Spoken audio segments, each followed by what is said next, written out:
네, 안녕하십니까. 법무법인 로집사의 이정혁 변호사입니다. 예, 오늘 법무법인 로집사가 주로 하고 있는 집단 소송에 대해서 다시 말씀드리려고 합니다. 오늘은 또 휴스턴 코리아 영농조합 법인하고 K사무에 대해서 말씀드릴 건데요. 휴스턴 코리아 영농조합 법인에 대해서 이제 파산 선고가 되고 나서 이제 많은 사람들이 어떻게 되나 이제 걱정하는 사람들도 있고 의미 없는 일을 한다고 하는 사람들도 있고 잘 되고 있는 사업을 망친다는 사람도 있고 이렇게 다양하게 얘기가 되고 있습니다. 사실 휴스턴 코리아 영농조합 법인 같은 경우에는 이제 적게는 7만 명, 많게 얘기할 때는 20만 명이 되는 회원이 있었다라고 얘기가 되고 있습니다. 그런 경우에 이 사람들이 다 동일한 어떤 경제적 이익을 바라본다고 볼 수는 없고요. 엄청난 이제 피라미드 구조 속에서 이제 이상훈 회장이나 상위 모집책들, 이 사람들은 이 조합원들이 낸 돈을 가지고 뭐 사업을 한다고 하면서 여러 가지를 했는데 결국 회계적으로 뭐 급여나 아니면 수당이나 뭐 여러 명목을 통해서 수십억, 수백억, 뭐 어떤 경우에는 뭐 수천억을 가져갔다라고 그렇게 알려져 있고 그래서 결국 이상원 회장과 상위 모집책들은 모두 구속이 되었고 추가로 특경 사기로 기소한 거에 대해서도 지금 70명 정도 되는 사람들이 지금 입건이 됐습니다. 그래서 파산 선고가 어떻게 진행되는지 그리고 파산 선고 외에는 어떤 게 가능한지에 대해서 오늘 설명드리도록 하겠습니다. 그래서 본인이 지금 이 영상을 보시는 분이 1,000만 원 내지 한 2천만 원 사이 미만이다라고 하시는 경우에 개별적인 어떤 액션, 그러니까 민사소송을 통해서 판결문을 받고 그리고 그 판결문의 기초에서 그 크리스티안 코리아라든지 이상은 등의 재산에 강제 집행을 해서 받아가는 구조는 사실 거의 불가능하다라고 보시면 됩니다. 첫 번째로는 이런 소송을 하기 전에 뭐 가압류라든지 가처분 등을 하고 그리고 민사소송을 제기하게 되는데 그거 자체가 시간이 빨라도 1년 이상 들고요. 변호사 보수만 해도 아마 합쳐서 1,000만 원 정도는 들 수밖에 없습니다. 그럼 이런 수많은 2천만 원 정도 미만이 되는 많은 피해자들은 어떻게 해야 될까요? 그래서 재산 조사뿐만 아니라 그리고 이 강제 집행, 환수, 거기서 배당까지 받는 절차는 사실 일반적인 민사소송에서도 매우 힘든 작업입니다. 이런 작업을 본인이 가진 그 정도의 채권을 회수하기 위해서 한다? 사실은 거의 힘든 일이고, 그래서 수많은 다단계라든지 사기 사건들이 소액 피해자인 경우에는 진행이 안 되는 겁니다. 예를 들면 뭐 워너비 뭐 그룹이라는 데도 있는데 거기에 특징이 하나는 뭐냐면 가입자들이라든지 피해자들이 전부 1,500만 원 정도 미만입니다. 1,500만 원 미만인 사람들이 너무 많은데 그 사람들이 개별적으로 어떤 자기 피해 보상을 받으려고 형사 고소를 하거나 아니면 민사소송 하려고 법적 조언을 받으려고 가보면 도저히 할 수 없는 구조. 지금 1,500만 원을 손해를 봤는데 뭐 500만 원, 1,000만 원을 이걸 수행하기 위한 법무 고소를 내라고 하니 진행을 할 수가 없는 것이죠. 그래서 이 사건도 지금 피라미드 속에서 다양한 그 이해관계가 있는데요. 본인이 어떤 위치에서 어떤 지금 주장을 하고 있는지 객관적으로 살펴보시면 좋겠습니다. 맨 밑에 이 휴스턴 코리아 영농조합법에 문제가 생겨서 지급 불능이 됐을 무렵에 가입하신 분들이야 당연히 형사 고소와 파산 절차를 통해서 회수를 하겠다라고 그렇게 하고 있습니다. 그런데 중간에 수당도 받고 뭐 가맹점으로 해서 어느 정도 이익도 받고 혹은 그 이익을 받는 와중에서 더 큰 수익을 얻으려고 더 많은 빚을 내서 더 많이 했던 사람들의 경우에는 위치가 애매합니다. 이 사건이 계속 굴러가야 본인들이 투자한 돈을 회수할 수 있는데 멈춰져 있고, 그리고 중간 정도 되는 분들은 이 휴스템 코리아 영농조합법인이 어떻게 굴러가고 있고 어떤 식으로 돈이 쓰였는지 다는 몰라도 계략적으로 알고 있습니다.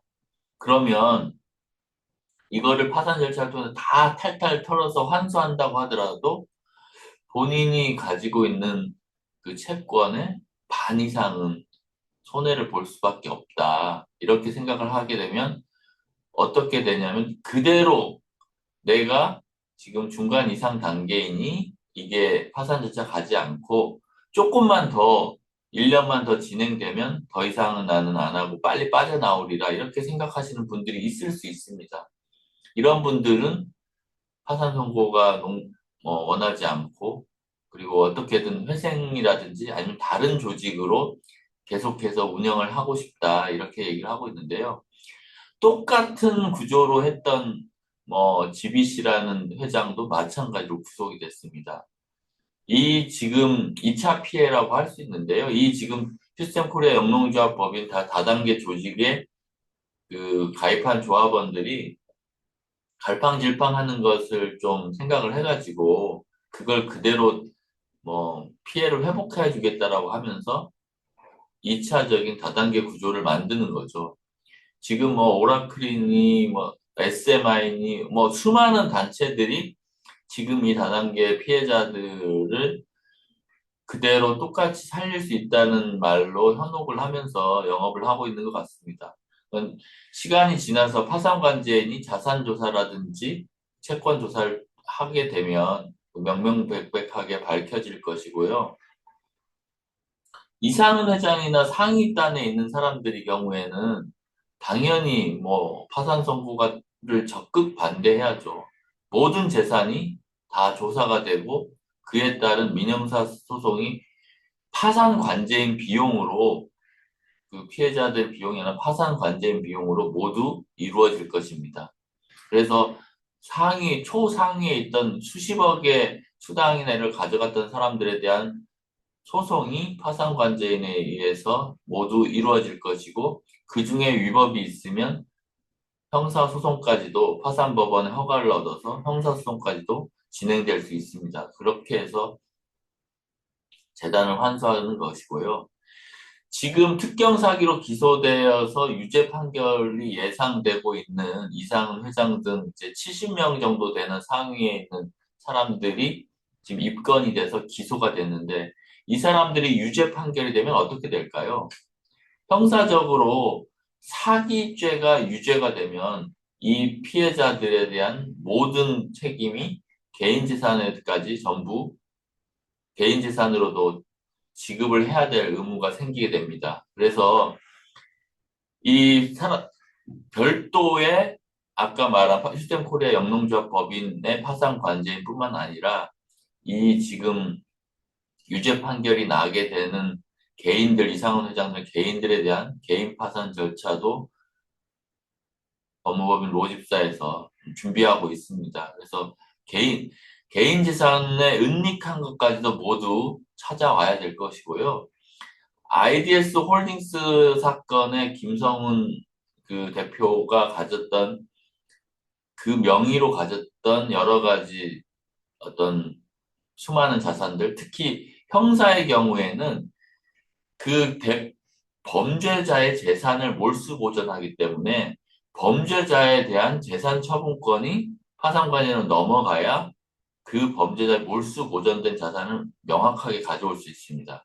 그래서 지금 이상은 회장에 대한 개인 파산 절차가 진행되고 있고, 다만 파산법원에서는 개인 무죄 추정이 원칙 때문에 이상은 회장에 대한 유죄 판결이 지금 분명하지 않기 때문에 사기에 의해서 이 피해자들이 돈을 납부했는지를 조금 더 지켜본다는 의미에서 지금 휴스템 코리아 영농조합 법인의 파산을 먼저 진행하고 이후에 이상은 회장 등에 대해서 개인 파산 절차를 진행할 것으로 보입니다. 개인 파산 절차는 이상은 회장에만 비단 이르지 않고 아까 말씀드린 대로 상위 모집책으로 수십억 이상 받아간 사람들에 대해서는 법무법인 로집사에서 검토를 해서 파산 절차를 진행하려고 하고 있고요. 저희가 계속해서 수많은 사람들로부터 이제 파산 신청을 받는 이유는 이러한 절차는 법무법인 리소스가 많이 들어가고 진행을 좀 제대로 하기 위해서는 다른 사건을 제쳐두고 이 사건을 해야 됩니다. 그래서 아무런 보수나 이런 거 없이 그냥 막연하게 할 수는 없고요. 그래서 작은 금액으로 많은 분들이 찾아와 주셔야 이게 제대로 진행이 된다고 감히 말씀드릴 수 있습니다. 앞으로 이제 계속 어떻게 진행될 것인지에 대해서는 좀 계속 설명을 드리겠고요. 오늘은 이제 여기까지 보셨는데, 이제 그 시스템 코리아 영농조합법인의 파산관계는 이제 무슨 일을 할지에 대해서 실무와 법률에 대해서 간단하게 알려드리도록 하겠습니다. 일단 파산관계인이 이제 파산 선고가 됐으니까 가장 중요한 건 자산이 산일되지 않게 그 회사에 가서 장부를 폐쇄하고 그 더 이상 이제 회계 처리를 하지 않고 장부를 가져오게 되고 그리고 여러 가지 재산이나 이런 것들에 대해서도 파산관제인이 점유를 이전받게 됩니다. 근데 제3자 재산으로 장부에는 이 회사의 자산으로 되어 있는데 그 다른 사람들이 이게 내 거다라고 하면서 안 주는 경우가 있습니다. 그런 경우에는 파산 선고 결정을 주면서 돌려달라고 하고 만일에 돌려주지 않는다라고 하면은 어떤 민사적인 방법으로 돌려달라고 할 수 있고요. 그리고 무엇보다 중요한 거는 재산 가액을 평가하게 됩니다. 그래서 회계 장부에 돈이 들어왔으면 당연히 회계 처리가 다 되겠죠. 그 피해자분들의 돈이 그 회계 처리에 따라서 부동산을 샀는지 주식을 샀는지 관계회사로 돈을 넣었는지 개인이 급여 등으로 가져갔는지 이거에 대해서 모두 재산 조사를 하게 됩니다. 여기서 되게 이제 어려운 부분이 있는데요. 급여가 되게 어렵습니다. 왜냐하면 그 회사 직원들 중에는 정말로 몰라서 자기가 하는 행위가 다단계 사기 범행을 하는 법인의 영업을 하거나 아니면 거기에서 어떤 사무처리를 한다는 사람을 모르는 경우가 있을 수 있거든요. 그런 경우에 그 사람에게 지급된 어떤 근로에 대한 대가를 가져올 수 있는지 그게 좀 의문이 됩니다. 그래서 그거는 정말로 어떤 근로 대가라고 하면 좀 법적으로 가져오기는 어렵고요. 다만 사실은 이 사람은 이 다단계 범행의 주요 역할을 하면서 회사에서 돈을 가져가기 위한 회계적인 명목으로 수당이나 아니면 급여를 책정했다라고 하면 그것은 반환받을 수 있어야 마땅하다고 생각을 합니다. 그리고 재산 목록을 쭉 작성을 하고 대차제도표를 작성을 하게 되는데요. 이것을 나중에 채무자들이 보면 얼마가 남았고 어떻게 돈을 썼고를 모두 알 수 있습니다. 대부분의 경우 지금 휴스템 코리아 영농조합 법인에서는 FSD 법인으로 이상은 회장이 90%나 지분을 갖고 있는 FSD로 건너갔다고 생각되고요. 그 건너간 게 대여금이나 투자금, 기타 여러 명목이 있겠죠. 그리고 그 FD에서 수많은 관계회사로 또 돈이 흘러갔습니다. 회계적인 처리 자체는 이 사건에서 중요하지 않습니다. 사실 이거는 거대한 사기의 하나의 어떤 조직이기 때문에 이 사기 범행을 하기 위한 목적으로 수많은 관계회사가 만들어졌다고 아마 형사 판결에서 그렇게 될 것 같다고 보고요. 만약 그게 아니다라고 하면 다시 영업을 할 수도 있을 것입니다. 그래서 지금 제가 분명하게 이렇다 저렇다 말씀드릴 수는 없지만 그런 부분이 있을 수 있고요. 또 하나는 중간에 이상은 회장으로부터 옥중에서 도장을 받고 신탁이라는 이름으로 자산을 신탁한 경우가 있습니다. 이거에 대해서 많이 물어보시는데요.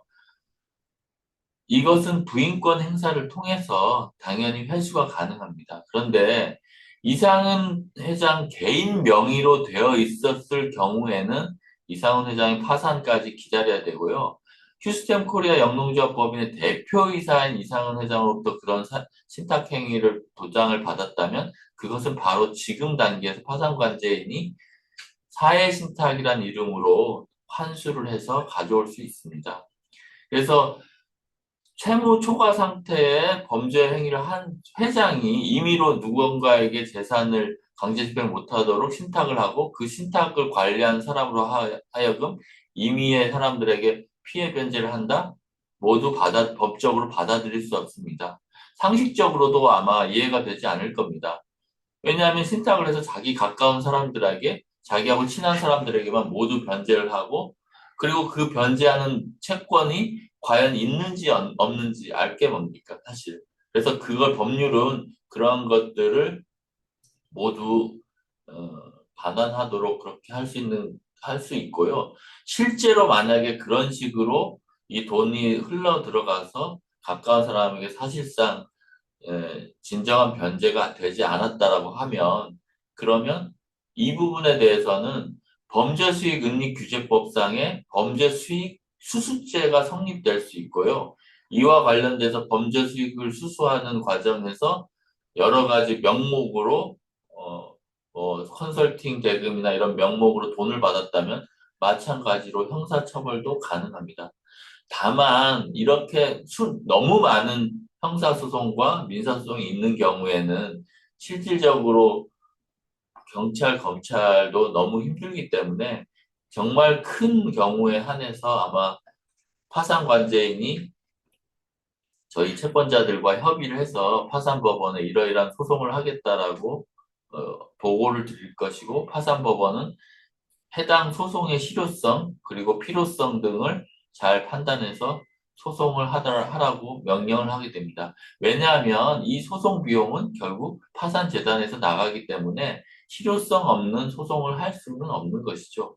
그래서 이 형사소송의 문제나 이런 것들은 파산관전이 할 수도 있지만 법원, 그 사법부 외에 이제 그 형사적인 어떤 그 형벌을 주라는 그런 고소 사건이 되기 때문에 그런 경우는 별도로 피해 회복도 피해 회복이지만 나는 이런 범죄자를 두고 볼 수 없다라고 생각하시는 분들은 별도로 형사 고소를 다시 하셔야 됩니다.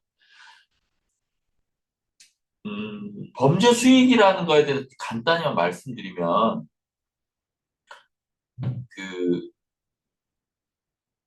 조합원들이 휴대폰의 영농조합법인에 대해서 앞으로 이거 잘 될 것 같고 수익을 충분히 얻을 것 같아라고 했는데 사실은 그게 아니었던 경우 그게 사기 범행의 범죄 수익이 됩니다. 근데 이 범죄 수익으로 주식을 사고 부동산을 사고 어떤 다른 물건을 사고 했을 때 그 범죄 수익에서 유래된 재산, 그 유래된 재산의 경우에도 마찬가지로 그 범죄 수익에서 유래된 몰수 보전이 대상이 돼서 피해자들에게 나눠주도록 형사적으로 되어 있고요. 결국 이걸 피해자들이 나눠주는 작업을 파산관제인이 대신한다고 보면 되겠습니다. 영업의 계속에 대해서 조금 말씀드리겠습니다. 파산관제인은 법원 허가를 받아서 영업도 계속할 수는 있습니다.